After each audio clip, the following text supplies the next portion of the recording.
Again, it just tells the story of it's the evil and the ugliness of people's hearts these days is everywhere.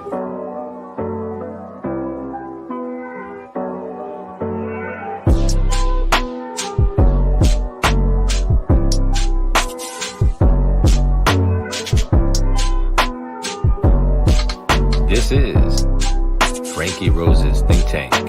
Here's your host, Franky Rose. Hey guys, welcome to the Think Tank. Good morning. Well, what do we got going here? Let's see. You can bring the jury in, please. I didn't expect them to hop on it this fast. Good on them.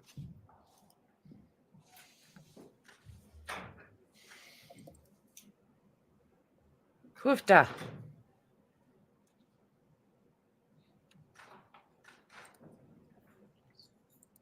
What's going on here?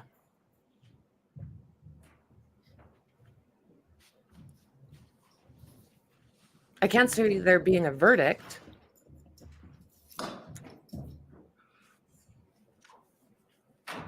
Would counsel stipulate, please? Yes, Judge. Yes. Ladies and gentlemen, you can resume your deliberations. Okay. They're going to resume their deliberations.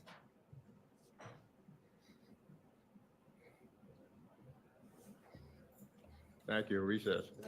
All right. This honorable Supreme Court now stands. Ooh la. Okay, back they go.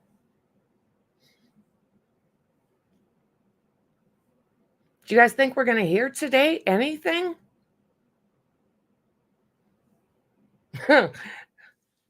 Guys, ole. Are you getting stressed? Let's go back to the logo. Ah! Well, I hope we hear something before this weekend. That's all I can say. Come on in and chit chat with me, guys. What the hell? Are we going to get a guilty? Are we going to get a not guilty? Are we going to get a hung jury? What do you guys think? I'm hoping for some kind of resolution. I worry about those 5 kids that were left behind. I find that absolutely heartbreaking. So as soon as we get a verdict, I'll be all over the place with it. It'll be streamed on Twitter. Here, I'll be giving updates on our Discord, Facebook. Unreal. So yeah, 8 o'clock and they're back at it. Okay, so let me see here what we can, I'm going to find something.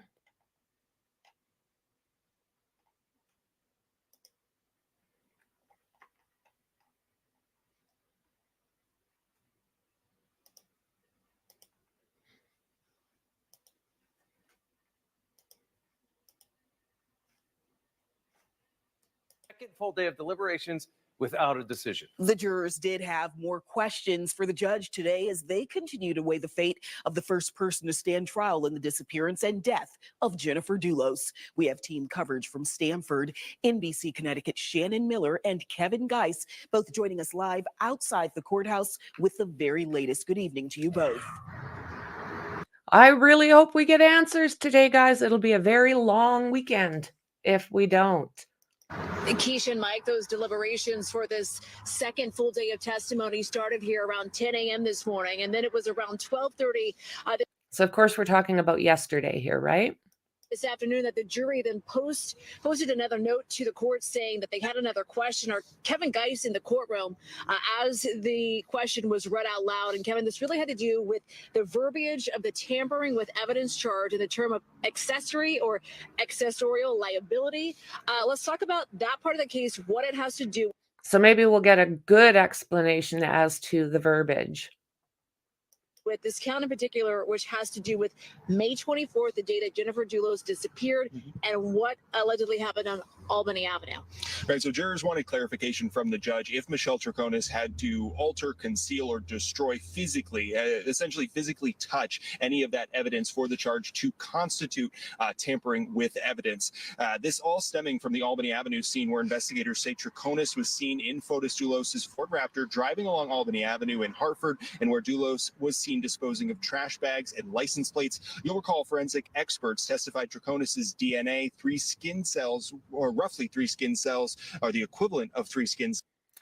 Okay, what they're saying, I'm going to put this back a little bit, is that she was wiping her hands on the sidewalk. So if that's the case, what was on her hands? There we go. Let's look. From the Albany Avenue scene where investigators say Troconis was seen in Fotis Dulos' Ford Raptor driving along Albany Avenue in Hartford, and where Dulos was seen disposing of trash bags and license plates. You'll recall forensic experts testified Troconis' DNA, 3 skin cells, or roughly 3 skin cells, are the equivalent of 3 skin cells, were found on one of those trash bags. So is this going to let us know that she was involved or she was not involved? Skin cells. Here's what Judge Randolph told the jury. The court believes it has answered that in the first Nice bow tie. question. The answer is accessorial liability does not require physical contact. Now, Michelle Troconis has told investigators she knew nothing about what was allegedly happening along Albany Avenue. This is the second time that the jury has asked about a question to the court, yesterday being that first time when they asked to hear that testimony once again from Michelle Troconis' best friend, and that was played for them yesterday. Now, just within the last hour and a half or so, defense attorney John Schoenhorn and Michelle Troconis and her family stepped outside the courthouse after court had been dismissed for the day. And John Schoenhorn talking about these now 2 full days of deliberation. I'm wondering, makes you wonder what's going through their minds, does it not? Take a listen. You're waiting, your family member's fate, rests on what people in a room that you cannot see or hear are thinking. So, you can imagine that it's very stressful to everybody. And this all coming again after now. Oh, it's totally stressful for us that is not involved. And I believe she is somehow involved. Personal opinion, right? Oh, it's been 7 weeks since the start of this trial, all starting back on January 11th. Michelle Troconis continues to maintain her innocence and has pleaded not guilty to the charges that she is in connection with, according to the state, and Jennifer Dulos' disappearance. We will be back at court tomorrow at 10 a.m. Yep. The question now is, of course, will the jury come back with a verdict before the weekend? Again, this is all after they had been seated now for months on this jury. We're on top of all of it for you. We will have live team coverage for you tomorrow. So there is a lot for them to go over. So whether or not they are going to come up with something today, I truly do not know. Hi, Miss Davis. No, not yet. And welcome. Nice to have you here. Welcome, welcome. It's a wait, isn't it? It's hola. Oh, of course. Of course. You joined a great chat. We've got awesome mods and an awesome chat. You will very much enjoy them. Okay, so let me see if there's anything else that we don't have much for updates right now. 20 hours, 2 days, 1 day, 19 hours.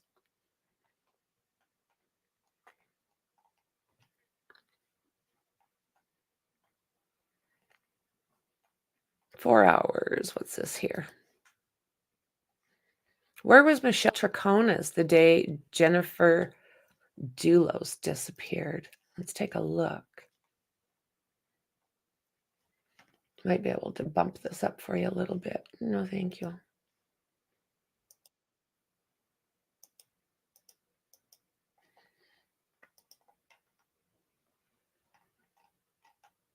Oh, I hope it's not one of them is going to do this to us. Stanford surveillance footage and data captured much of Michelle Troconis' whereabouts the day Jennifer Dulos disappeared.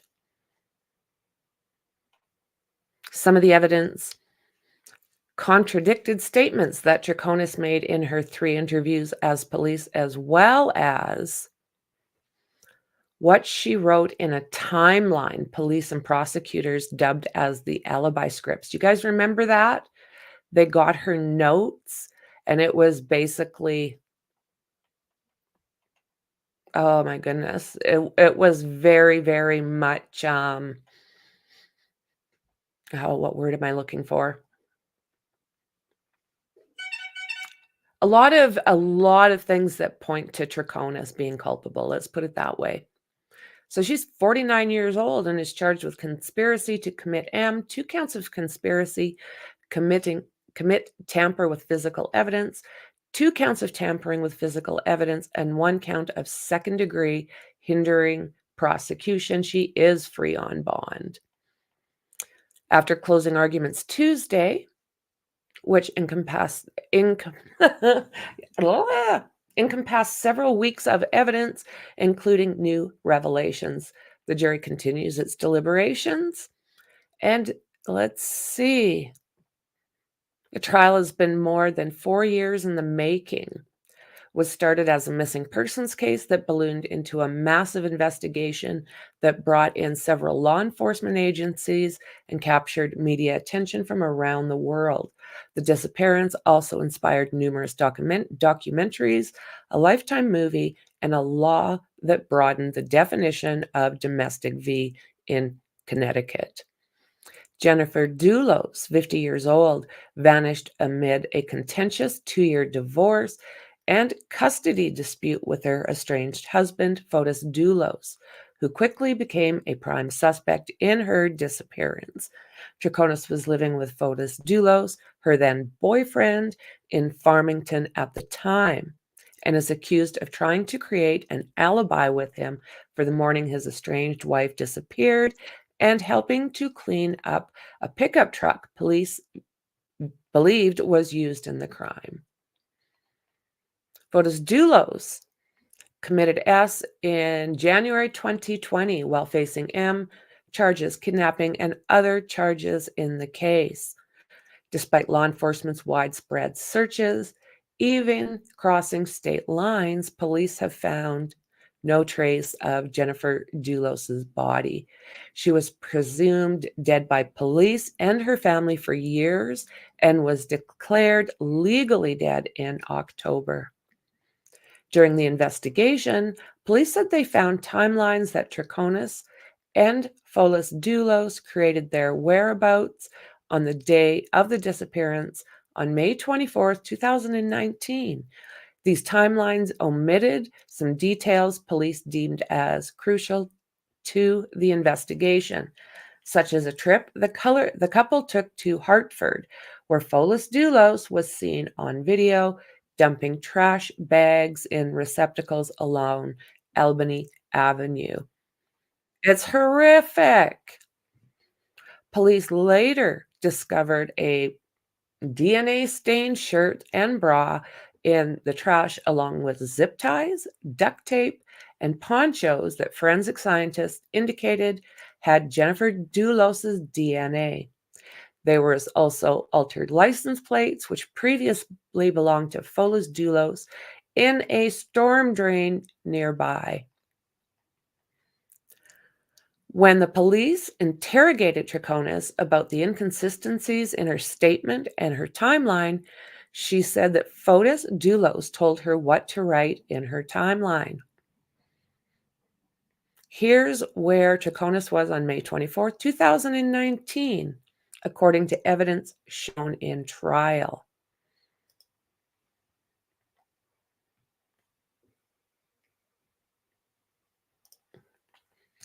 They even said, if I remember correctly, they had a time frame where they claimed they took a shower together that morning. He wanted her to have their story straight, especially for his sake. Well, it was at the very least. Hey, Douglas. Yes, the infamous shower, right? She did not mention it in one interview, and it was mentioned in another. So it's, whoa.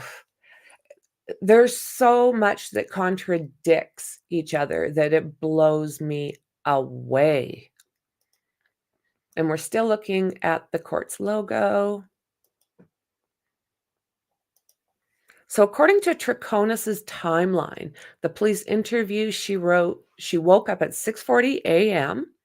She told police she woke up in her daughter's bed because her daughter was scared of the storm overnight.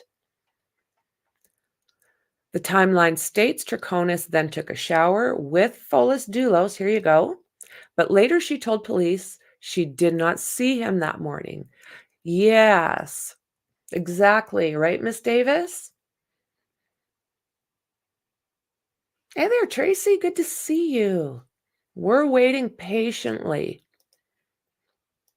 Fingers crossed, today's the day, right? So at 7:10 a.m., Troconis wrote that she made scrambled eggs for her daughter. At 7:20 a.m., she took her daughter to school. She was back at 4 Jefferson Crossing in Farmington, the home she shared with Fotis Dulos and her daughter, by 8:12 a.m., according to the timeline. So we have to remember that when Fotis was picked up for this, he was no longer with Michelle Troconis. They had split, and he had another girlfriend. I do believe that she moved in very quickly with him, or vice versa, right? Police said around this time, Fotis Dulos was attacking his estranged wife in the garage of her new Canaan home when she returned from dropping off dropping off her 5 children at school. So at 8:26 a.m., Fotis Dulos received a call from a friend in Greece. According to the cell phone records shown in trial, Troconis later told investigators that she picked up this call at Kent Mahoney's suggestion. Police believe this was a pre-planned phone call that Troconis picked up to solidify Fotis Dulos's alibi while he was in New Canaan. Brutal. Mahoney, a lawyer who police say also helped to create an alibi for his friend and former client, Fotis Dulos, is waiting on trial on conspiracy to commit M in this case. So there's more to come. There's a few of them that got involved. Good morning, Carrie. Good to see you. I followed this case at the time very closely. He is horrible, the worst, the poor kids. Mom's gone and dad did it. I couldn't agree more. Not only do I believe that he did it, I believe that he's a chicken shite because he deleted himself and left the remains for everybody else to deal with. Unreal. Yeah. And then he deleted himself. Yep. Absolutely. Just unreal. Let me see here while I'm doing this. Maybe I can bump myself over here for you. I was in the way.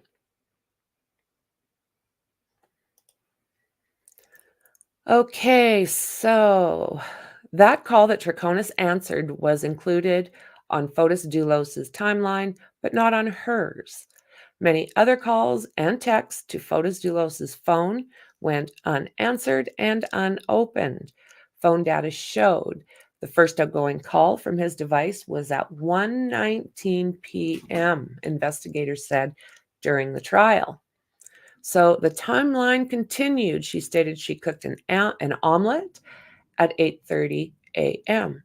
Oh, I like the red shoes. So this is 9:02 to 1:19 p.m., the errands.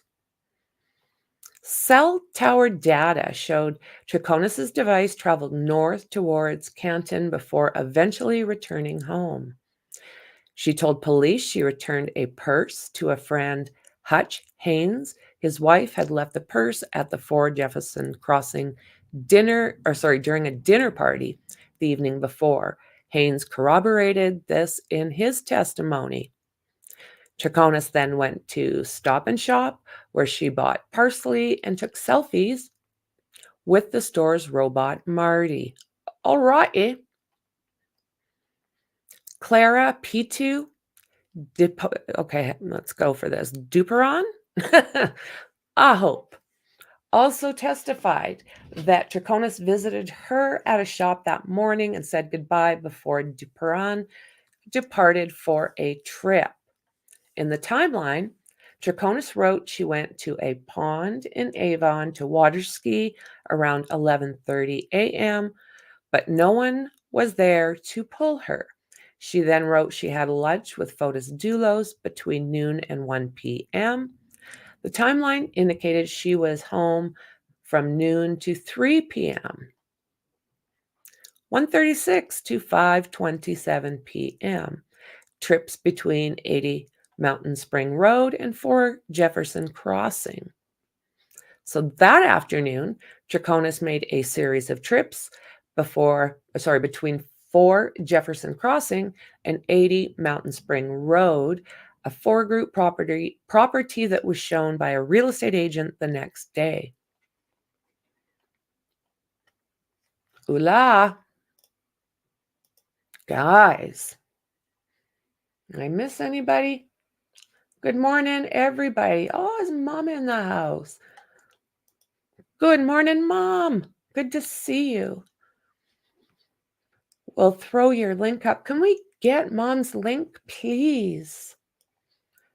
You guys, she is a great advocate. I highly recommend Mom's channel. I don't do that very often unless I know that they're good people and this is a great human doing great things. She comes in and lurks for a while, and then she's back to work, and then she's lurking.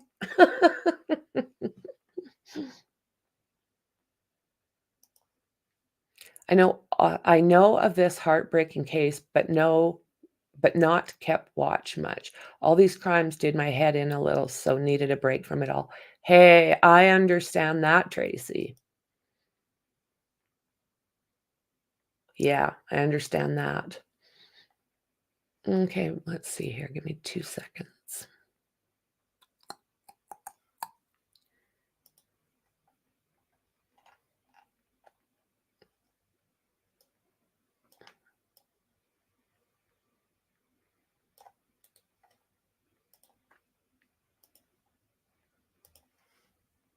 Thank you so much.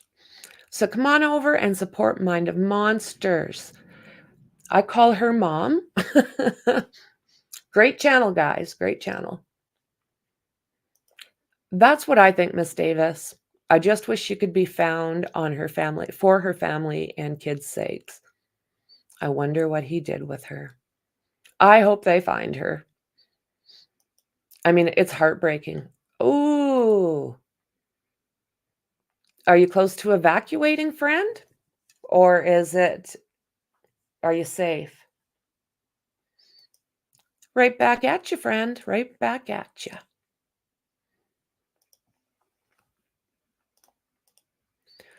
Alrighty. Troconis told police Fotis Dulos asked her to clean the home.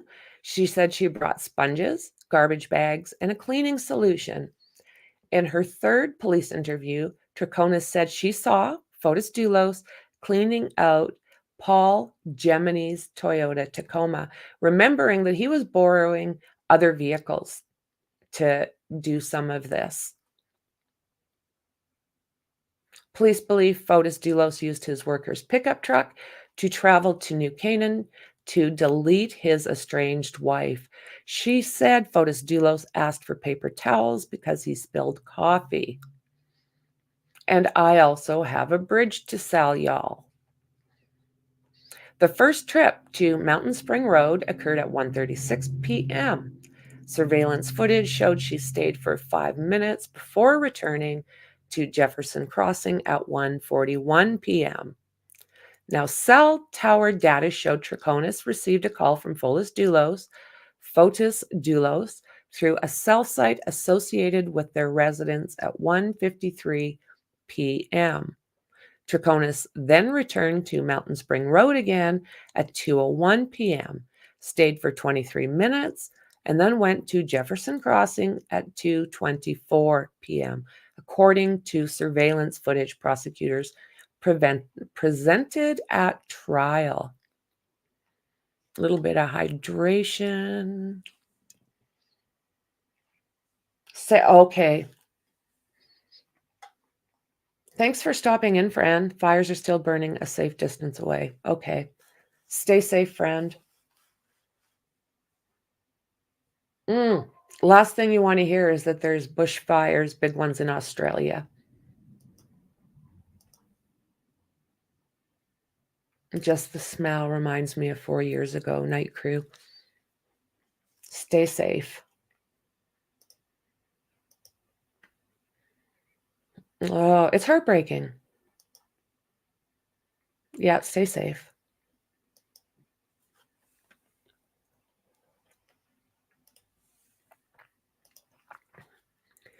All right. So Supervisory Assistant State's Attorney Michelle Manning noted how Troconis stayed at Jefferson Crossing until she left for her third trip to Mountain Springs Road at 3:55 p.m., more than an hour and a half later.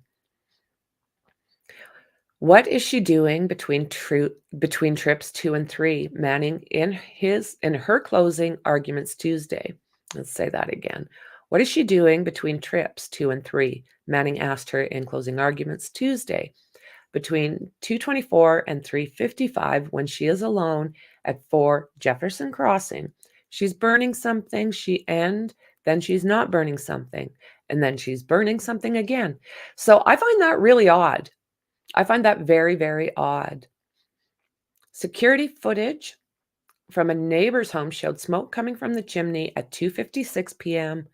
and then no smoke at 3:12 p.m., but she could see smoke again at 3:25 p.m.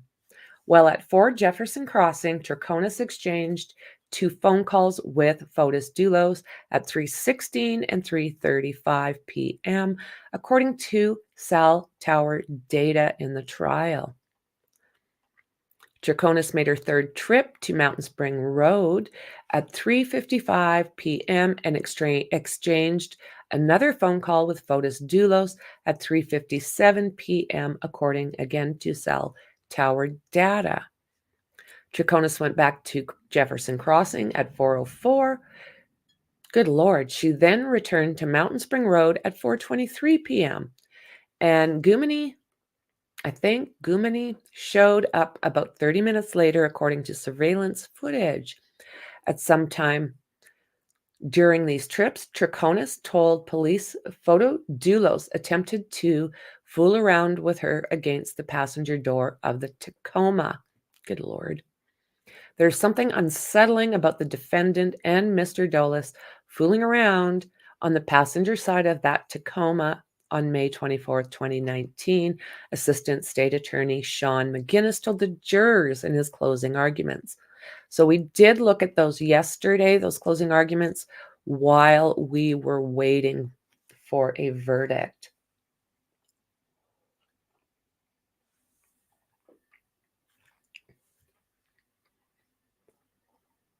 Let's see here. Yeah, we're getting snow right now, -8 Celsius. We've got quite a dump the last couple days. I believe so, Dandy. I believe so. Yes.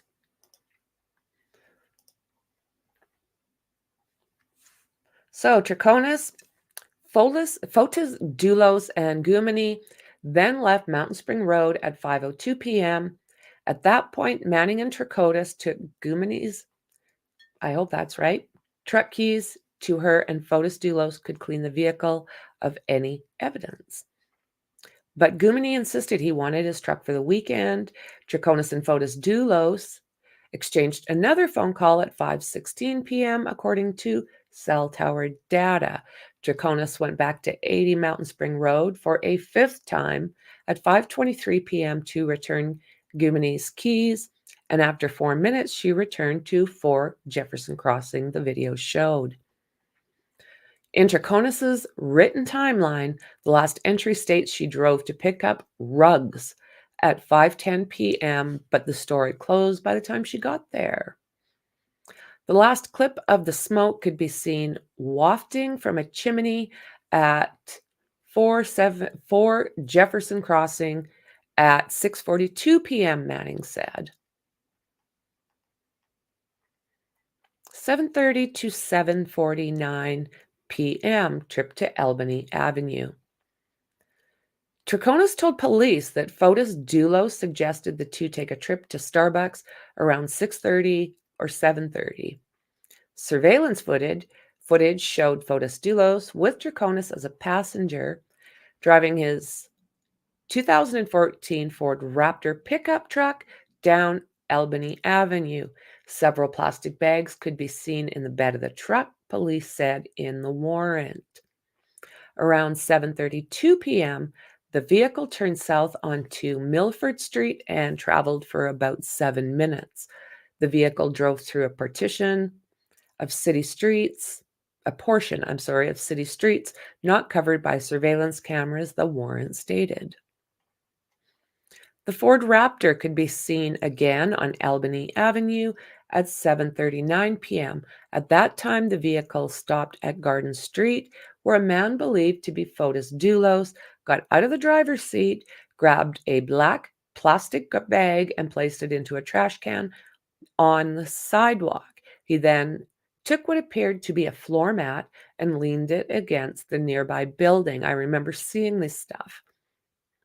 Before climbing back into his truck and driving away. This is according to the video shown in the trial. The truck, believed to be Fotis Dulos, then did a U-turn at Center Street, going west along Albany Avenue. The truck stopped at Garden Street at 7:41 p.m., and Fotis Dulos can be seen discarding a garbage bag in the trash can. The last stop could be seen at 7:49 p.m. at a sewer grate at the intersection of Albany and Blue Hills Street. Fotis Dulos opened the driver's side door, waited a bit, and then got out to put more trash in a nearby receptacle. As he did that, Troconis could be seen opening the passenger side door and reaching down to the sidewalk. She told investigators she was wiping gum off of her hand onto the sidewalk. How does that work? Gum? Is that what she was doing? Is that what she said she was doing? Gum? Well, hello. Those aren't my feet, friend. Nope. Good to see you, Harley girl. Welcome back, friend.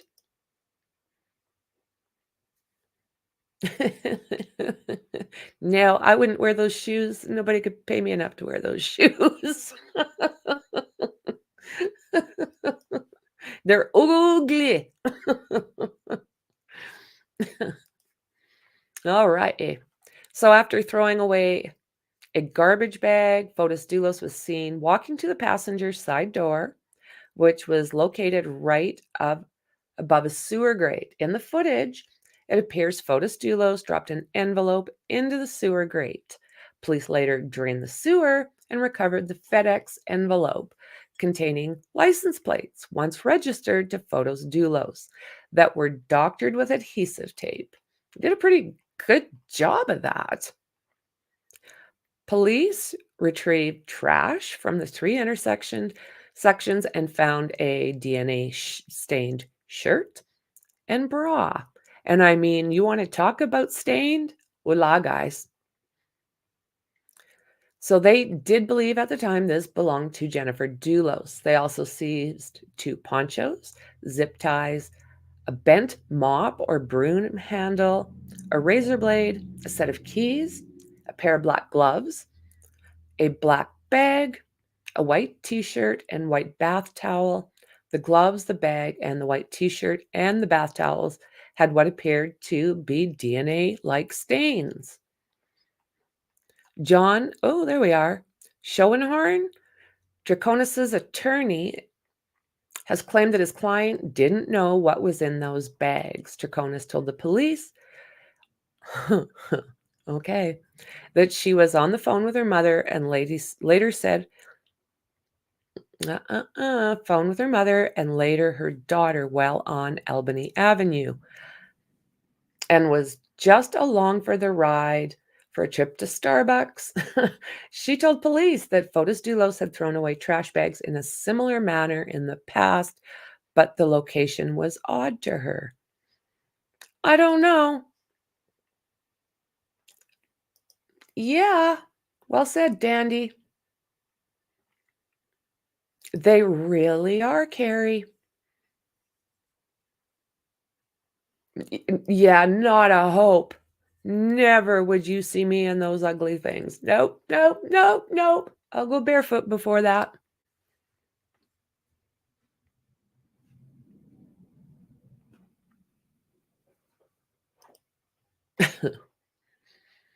All right. So, of course, I do have the courtroom up and there's no movement. So, at 7:59 p.m., Starbucks. Prosecution showed 3 clips of surveillance footage from Starbucks in West Hartford. The videos, which had no sound, showed Troconis and Fotis Dulos entering the establishment, ordering and choosing items, then paying for them at a register before Troconis gave a sandwich to Fotis Dulos. During interviews, she told police the food was horrible and that she threw out her sandwich, although video clips didn't show her eating anything.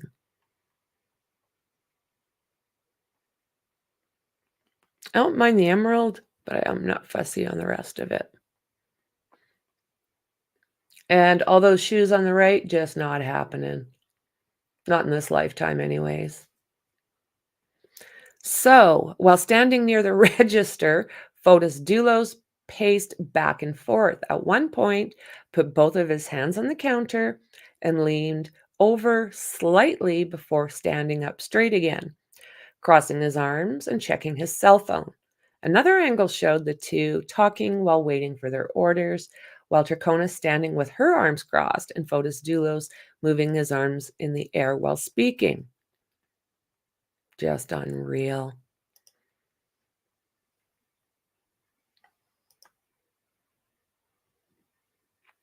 It was BS from the moment he opened his mouth. Yep. Selective knowledge. I have to agree with you. Agreed, friend. Fotis deleting himself says a lot. She was involved in more than discarding evidence. Well, you can't tell me she went to that place and did not notice what the garage looked like. And why would she go into a home that there is a possibility that, how would she know that Jennifer Dulos wasn't going to walk in and catch her in her house? How did she know that, guys? Way, way too sus in my mind. If Fotis was so innocent, why would he delete himself, leaving 5 kids behind, guys? Oh, duh.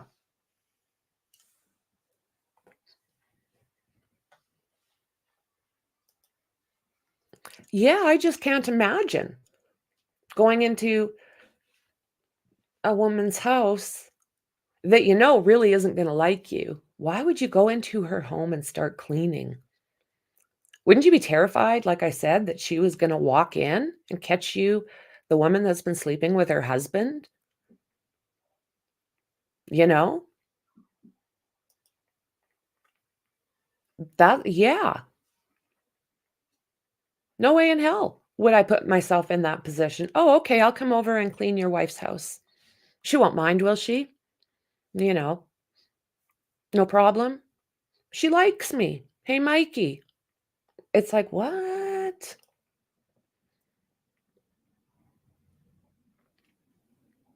I just don't see it. I just don't see it.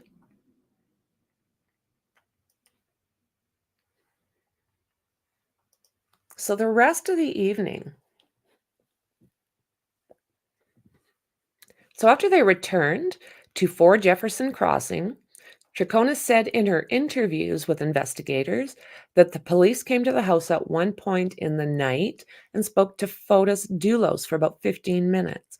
Afterwards, he told her his estranged wife was missing. Troconis noticed that he seemed calm after speaking with the cops. Manning said in her closing argument that Troconis hid in her bedroom when police came that night. What?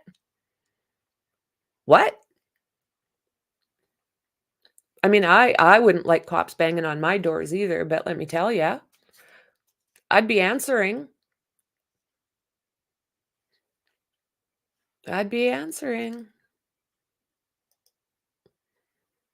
Okay, what have we got here? Stephen Michael Stearns. Do you know what? I did have that, friend. I did have that, but thank you very much.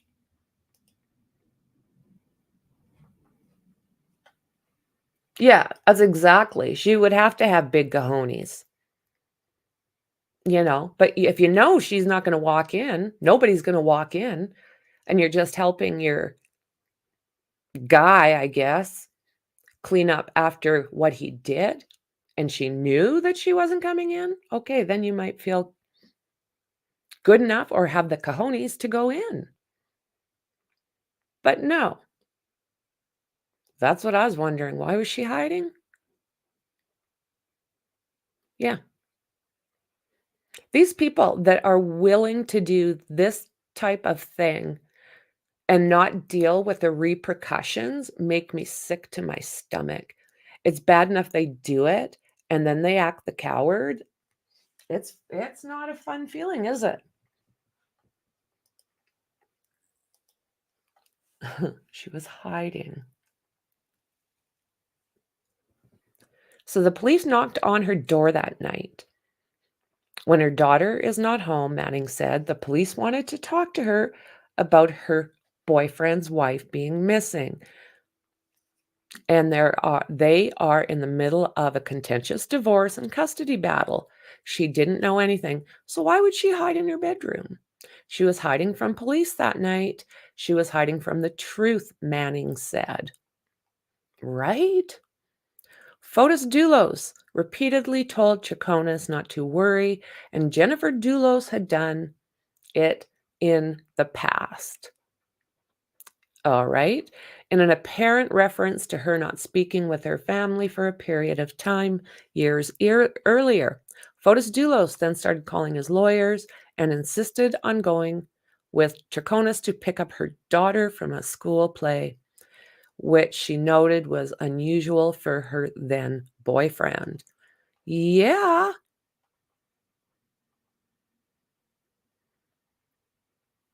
Brutal. You guys.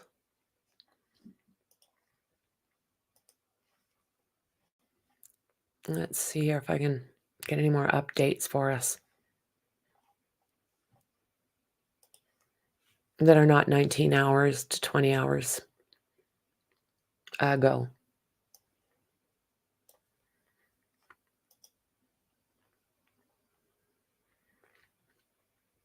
Okay, maybe I'll bring you over here for a second. This is kind of interesting.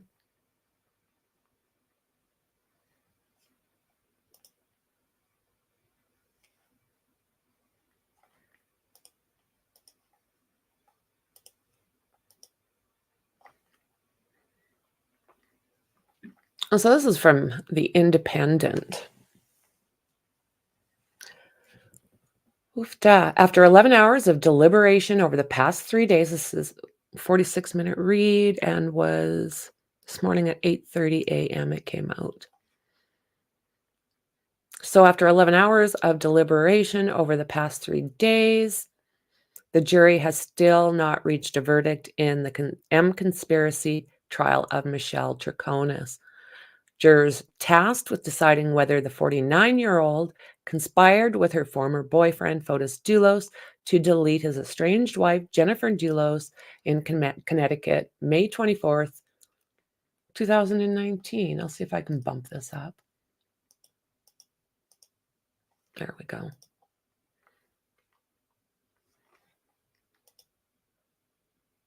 Lordy, lordy, guys.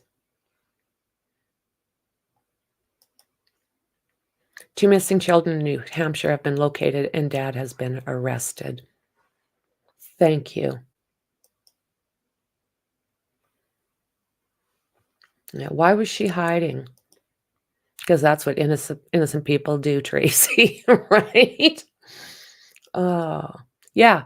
They're big enough when they commit these crimes, then go into hiding. Brain cell missing.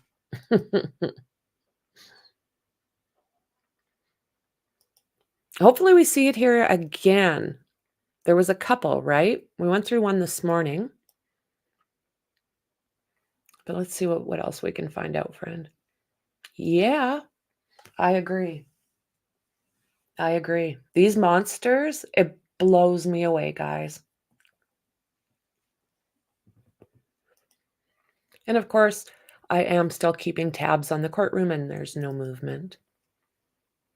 Following closing arguments on Tuesday, the jury received their instructions and were sent to begin deliberations. They only deliberated for about 30 minutes when they were dismissed. During closing arguments, prosecutors described Jennifer's M as deliberate and intentional and said that Ms. Troconis and Dulos worked to make that happen. I think so. I think so, guys. Is the jury going to think there's enough? I hope so. Because personally, I don't see how she could be in that house doing all the things she did and then being with him while he disposed these items. And she had no idea? I don't understand. I don't get it. Why was she in Jennifer Dulos's house? I'd like to know the answers to that.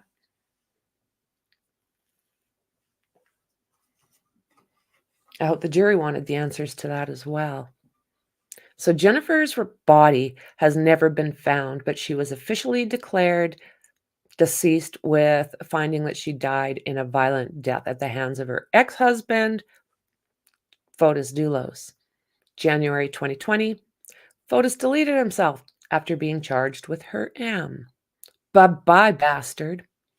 I mean, what? 5 kids. It infuriates me.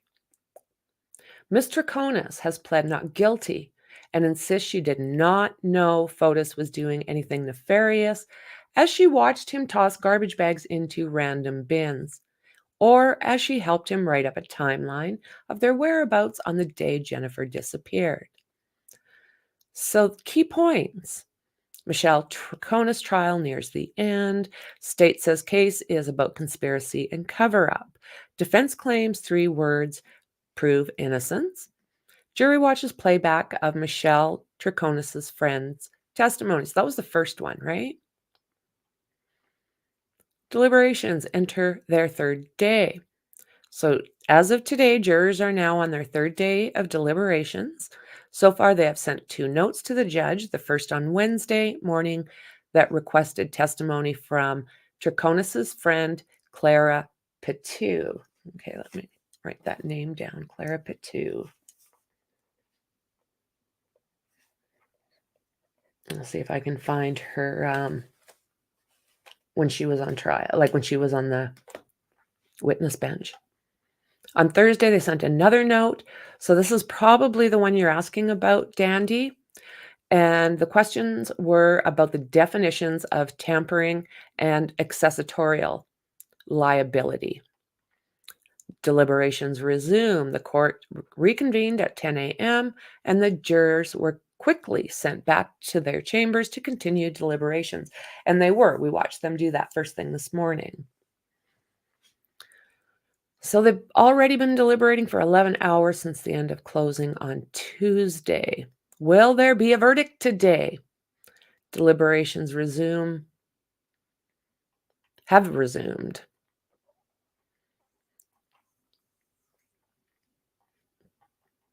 For 27 days, the court has heard dramatic testimony about how mother of 5, Jennifer Dulos, 50, was allegedly deleted in 2019 by her estranged hubby. Oh no. Are you kidding me? The mom was found unalive last night. Another, oh my word. Hey there, American. Welcome back. Good to see you, friend. Generally understood as responsibility of wrongdoing of someone else, and there is sufficient connection to or participation of in the wrongdoing. Thank you.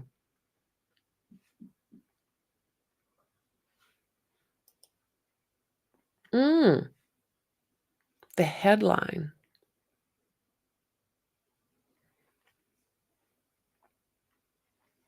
Let me look.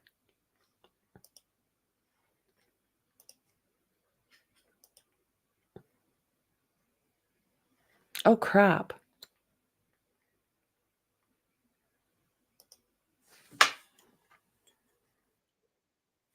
Let me change this.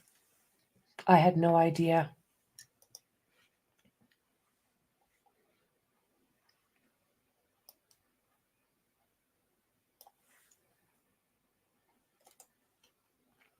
Jeez.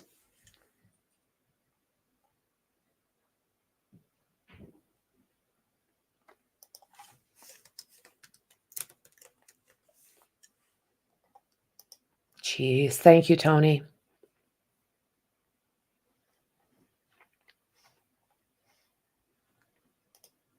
Jesus, Lord Murphy.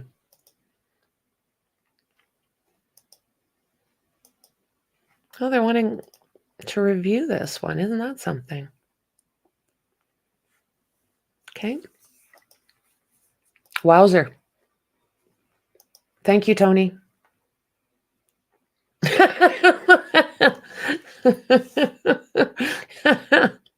You're funny, Tony. Yeah, the monsters always take the easy way out, although committing these crimes, but not big enough to face up to them.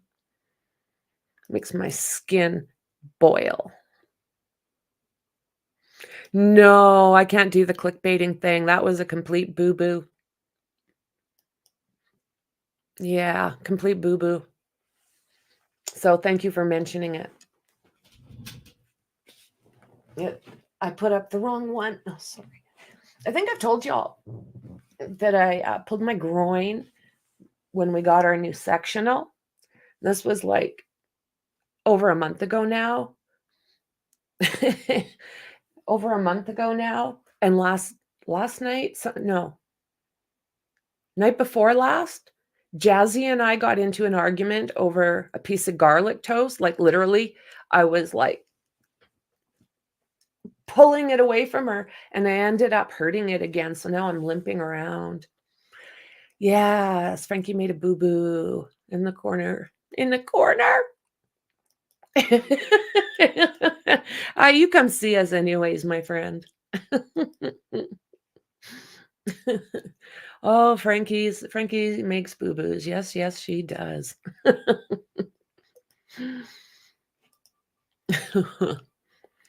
Okay, so for 27 days, the court has heard dramatic testimony about how mother of 5, Jennifer Dulos, 50, was allegedly deleted by her estranged husband back in 2019 amid a contentious divorce and custody battle. After being charged with her M, he died by S, as we know, in 2020, leaving his girlfriend, Michelle Troconis, to take the fall. Well, I guess she didn't delete herself, so we'll give her that, but that's about all she gets. Michelle Troconis' fate is now in the hands of the jury, who will decide whether she is involved in conspiring with Fotis Dulos to delete Jennifer and cover up the crime. I believe this to be true. There's nothing in me that think she's innocent. There's nothing in me that thinks she's innocent.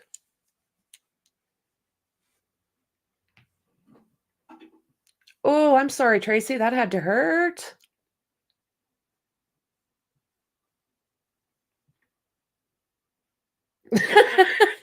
Tony, you'd be here if we're talking about cats getting braces.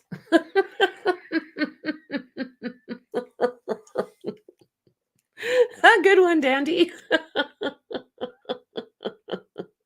You wouldn't. Oh, ow, ow, ow. Put antiseptic on it. Don't get yourself in trouble.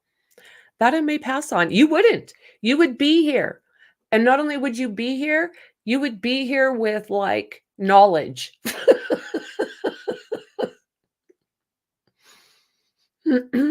Oh, Saul was like doing his thing. He was the reason I couldn't follow it daily.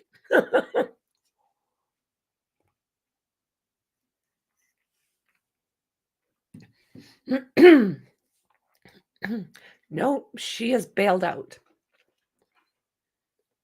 She was bailed out. What to expect today as the jurors continue deliberations. The jury in Michelle Troconis' trial have deliberated for 11 hours over the course of 3 days since closing arguments concluded on Tuesday at the Connecticut Superior Court in Stamford. They have not yet reached a verdict. On Wednesday morning, they sent a note to the judge requesting testimony from Troconis' friend, Clara Dupron, which they watched in the courtroom. Thursday, the jury sent another note with 2 questions. In order to constitute tampering, does the defendant need to have physically altered, destroyed, concealed, or removed items or things, i.e., physical contact? And that was the first question. They also had questions about the term accessory or accessorial liability, said the information never mentions those terms. The judge told them accessorial liability does not require physical contact. Jurors are back. Okay, they were back in court at 10 this morning. A journey to get justice for Jennifer. Since Michelle Troconis' trial began, family and friends of Jennifer Dulos, along with supporters who had never even met her, have been wearing purple ribbons and clothing in court to raise awareness for domestic V. Many of the supporters are members of Justice for Jennifer Dulos, a Facebook page that started over 4 years ago and has since grown to more than 1,000 members. If there were room for 1,100 of us in the courtroom, we would have all been there that day, Shal Meter, one of the Facebook admins, told The Independent. For most people, especially Connecticut moms, Jennifer's story brought an awareness of, wow, things like this do happen here. And the family court system in CT is broken in many ways that are hurting children, hurting families, Miss Meter said.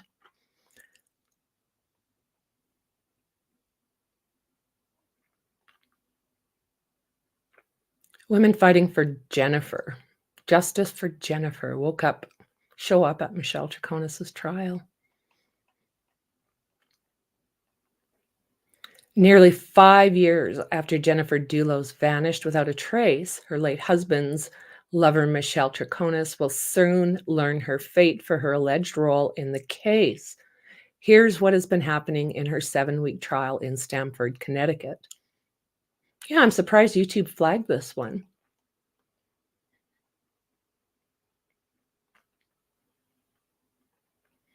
Nine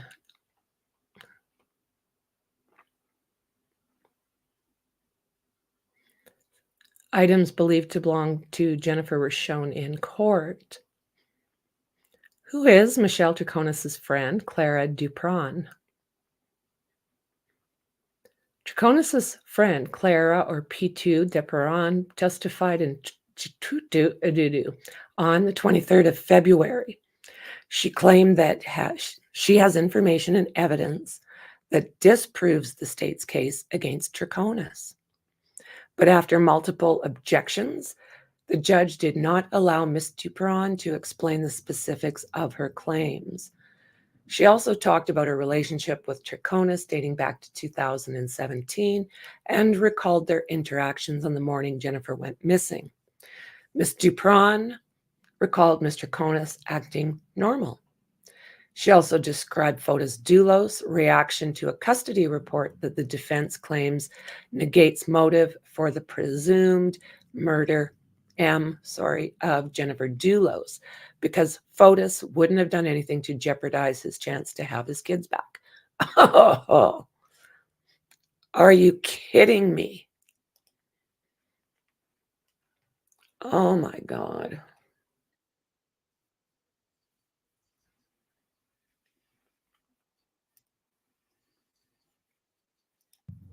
What's going on here, friends?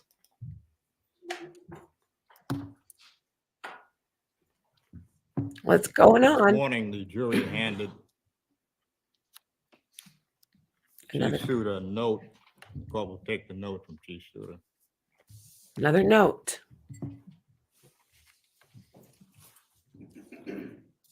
The note will be marked Court Exhibit 6, Madam Clerk.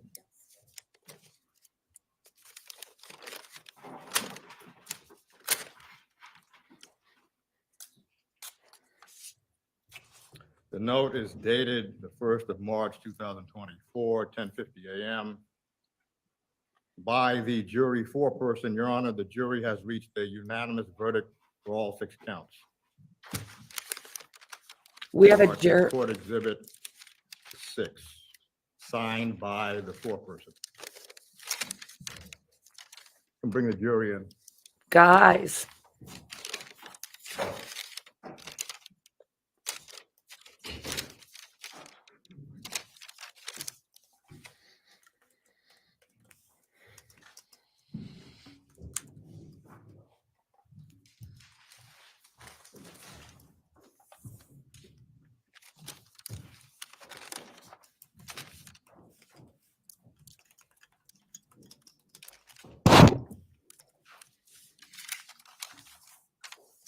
The counsel stipulate, please. Yes, Judge. Thank you. Ladies and gentlemen, the clerk will ask you a series of questions. Please pay close attention to Madam Clerk. Ladies and gentlemen of the jury, as your names are called, can you please rise, remain standing, and indicate your presence by saying either here or present? And you can mute, Madam Clerk.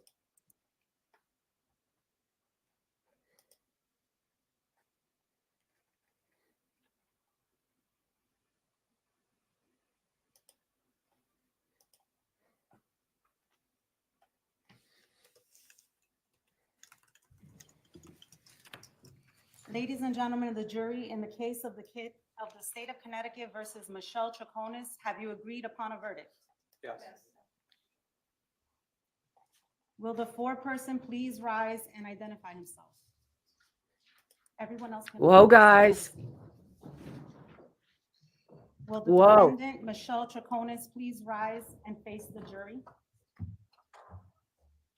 In file number FST CR 200241178T, State of Connecticut versus Michelle Troconis. What say you, Mr. Foreperson? Is she guilty or not guilty of the first count of the information charging the defendant with conspiracy to commit murder in violation of Connecticut General Statutes, Section 53A, 48A, and 53A-54A? Oh my subsection God. A? Guilt. What say you, Mr. Foreperson? Is she guilty or not guilty on the second count of the information to the charge of conspiracy to commit tampering with physical evidence in violation of Connecticut General Statutes, Section 53A-155, subsection A, subsection 1? Guilty. Whoa. What say you, Mr. Foreperson? Is she guilty or not guilty on the third count of the information to the charge of tampering with physical evidence in violation of Connecticut General Statutes, Section 53A-8, subsection A? Guilty. What Oh, say you, Mr. Foreperson? Is she guilty or not guilty on the fourth count of the information to the charge of conspiracy to commit tampering with physical evidence in violation of Connecticut General Statutes, Section 53A-48, subsection A, and 53A-155, subsection A, subsection 1? Guilty. What say you, Mr. Foreperson? Is she guilty or not guilty on the fifth count of the information to the charge of tampering with physical evidence in violation of Connecticut General Statutes, Section 53A-8, subsection A? Guilty. What say you, Mr. Foreperson? Is she guilty or not guilty on the fifth count of the information to the charge of hindering prosecution in the second degree in violation of Connecticut General Statutes, Section 53A-165, subsection A, subsection 3, and 53A-166? Guilty. whoa, you guys.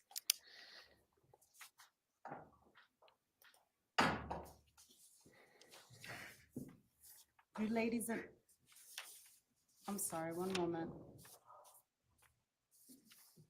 You guys.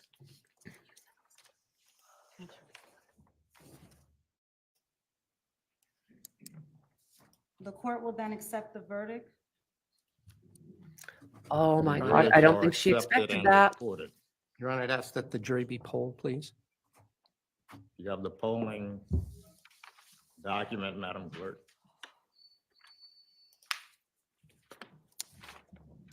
You guys. Call upon you one at a time and ask you to rise and remain standing when called. Oh, Lordy. Is it your verdict that the defendant, Michelle Troconis, is guilty to the information of the charge of conspiracy to commit murder? Yes. Is it your verdict that the defendant, Michelle Troconis, is guilty to the information on the charge of conspiracy to commit tampering with physical evidence? Yes. Is it your verdict that the defendant, Michelle Troconis, is guilty to the information on the charge of tampering with physical evidence? Yes. Is it your verdict that the defendant, Michelle Troconis, is guilty to the information on the charge of conspiracy to commit tampering with physical evidence? Yes. Is it your verdict that the defendant, Michelle Troconis, is guilty to the information on the charge of tampering with physical evidence? Yes. Is it your verdict that the defendant, Michelle Troconis, is guilty to the information on the charge of hindering prosecution in the second degree? Yes.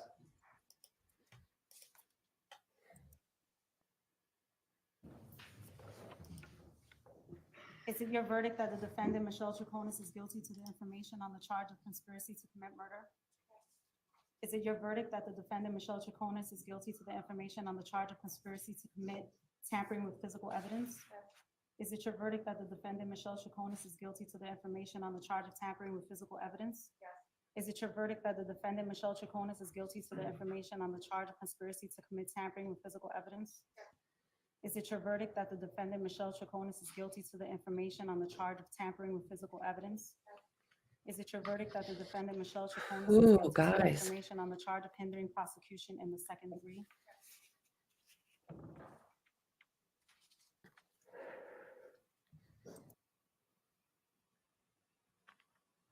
Oh, my Is it word, your guys. verdict that the defendant, Michelle Troconis, is guilty to the information on the charge of conspiracy to commit murder?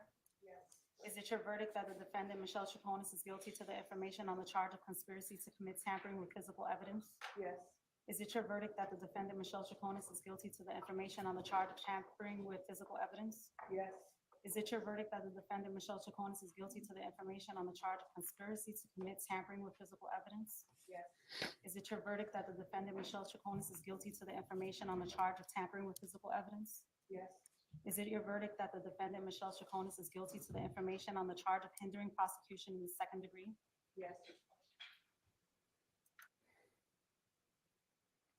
Oh, my goodness. Look at Is it your them. verdict that the defendant, Michelle Troconis, is guilty to the information on the charge of conspiracy to commit murder?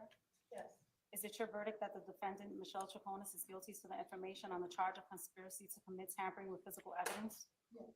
Is it your verdict that the defendant, Michelle Troconis, is guilty to the information on the charge of tampering with physical evidence? Is it your verdict that the defendant, Michelle Troconis, is guilty to the information on the charge of conspiracy to commit tampering with physical evidence? Is it your verdict that the defendant, Michelle Troconis, is guilty to the information on the charge of tampering with physical evidence? Is it your verdict that the defendant, Michelle Troconis, is guilty to the information on the charge of hindering prosecution in the second degree? Yes. Saul looks like he's going to cry. Is it your verdict that the defendant, Michelle Troconis, is guilty to the information on the charge of conspiracy to commit murder? Yes.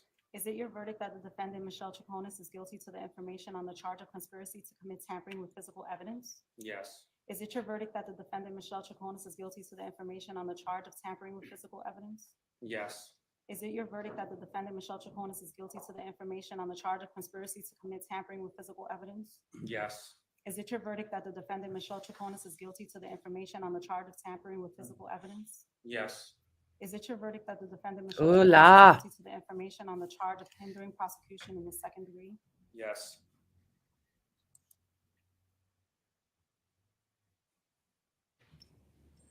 Is it your verdict that the defendant, Michelle Troconis, is guilty to the information on the charge of conspiracy to commit murder? Yes. Is it your verdict that the defendant, Michelle Troconis, is guilty to the information on the charge of conspiracy to commit tampering with physical evidence? Yes. Is it your verdict that the defendant, Michelle Troconis, is guilty to the information on the charge of tampering with physical evidence? Yes. Is it your verdict that the defendant, Michelle Troconis, is guilty to the information on the charge of conspiracy to commit tampering with physical evidence? Yes. Is it your verdict that the defendant, Michelle Troconis, is guilty to the information on the charge of tampering with physical evidence? Yes. Is it your verdict that the defendant, Michelle Troconis, is guilty to the information on the charge of hindering prosecution in the second degree? Yes. Thank you. Ladies and gentlemen, you may return to the deliberation. Ooh la.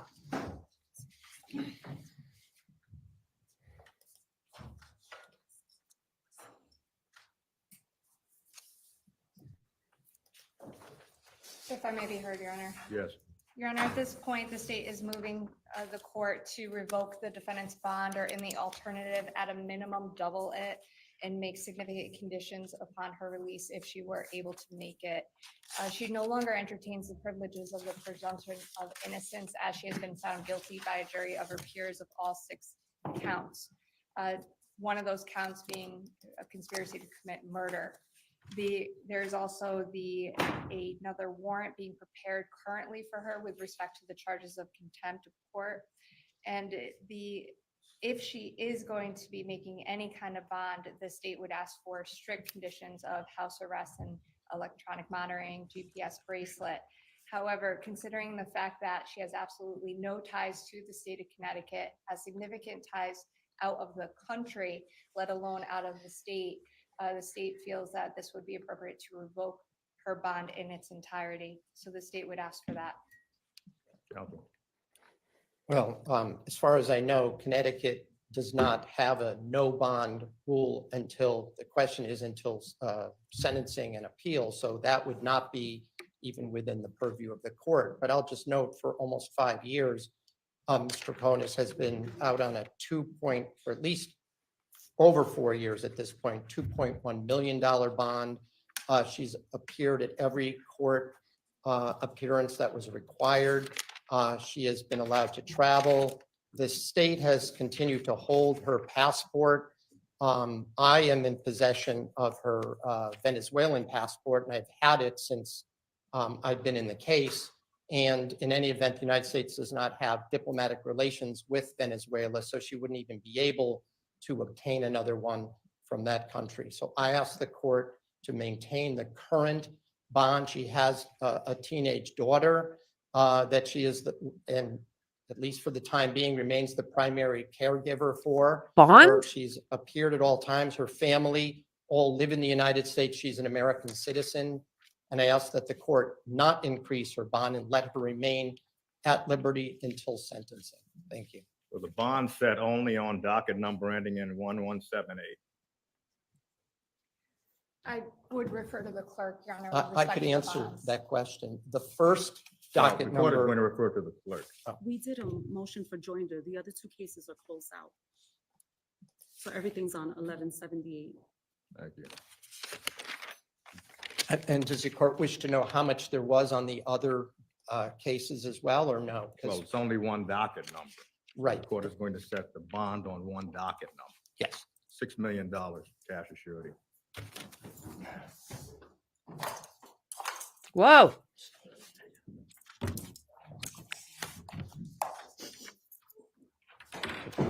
Oh, Your Honor, I would ask if the court is going, since the court is setting a bond, that if she does happen to make it, we are looking for conditions. Court will impose the following additional conditions: house arrest, electronic monitoring, GPS monitoring, and the passport has already been surrendered. So if she can We need make a the date 6 for million, sentencing, she's Your Honor, and a good. PSI. Madam Clerk, sentencing date.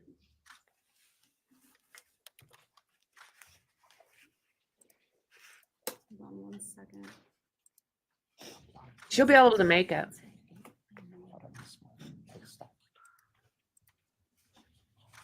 So we can do May 24th. Perhaps that would be an inappropriate day, Your Honor. Yes, if we could, please do the week after. May 31st. Thank you. May 31st sentencing.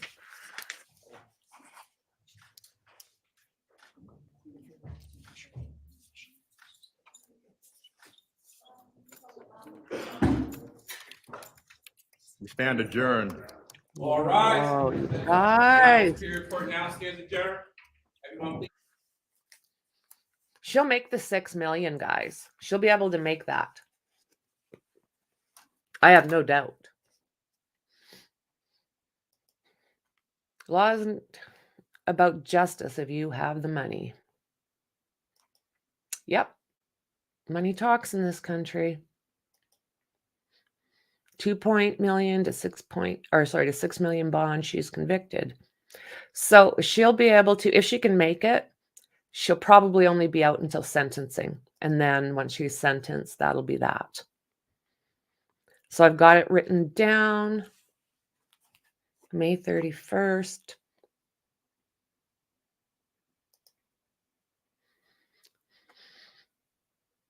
Be interesting if the other one did himself in. What would have happened?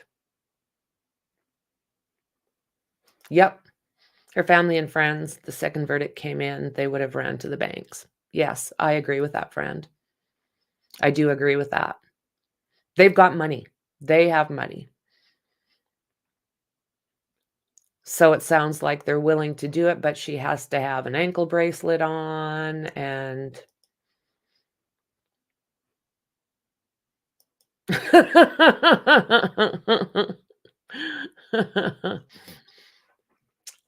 oh my word. So yeah, I honestly do. I think she'll be able to make that bond. I think her family will help her out, but I'm pretty sure she'll have the moolah for it. Nope, she doesn't have a passport, especially to Venezuela, right? But her lawyer's got that.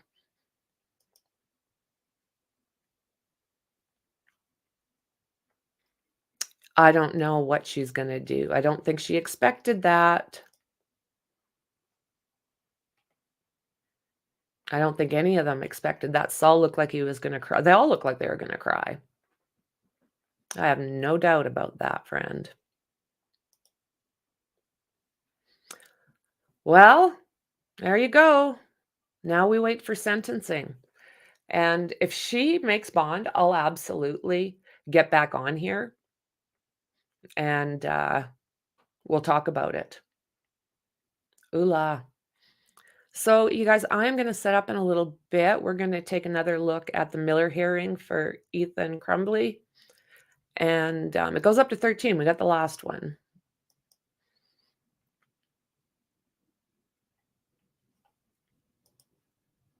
Appeals will now happen before the sentencing. That's what I was, it's funny because that's exactly what I was thinking. However, they're getting out, she can go in. That's exactly what I was thinking. You guys. So how do you think the judge, what do you think he's going to do as far as sentencing? Do you think he's just going to hammer her, or do you think it's going to be lowballed? I'm pretty shocked my own self. I think she was heavily involved, but I didn't know if the jury would think there was enough.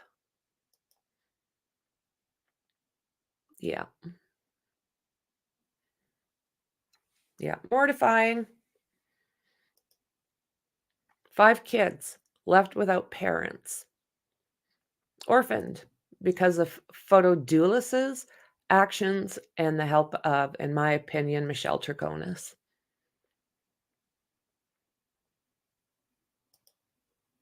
$25 to life.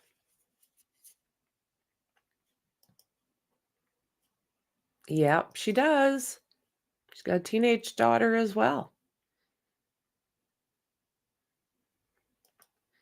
He's going to throw the book at her. Was she fully responsible? I don't know. Her actions did not help her.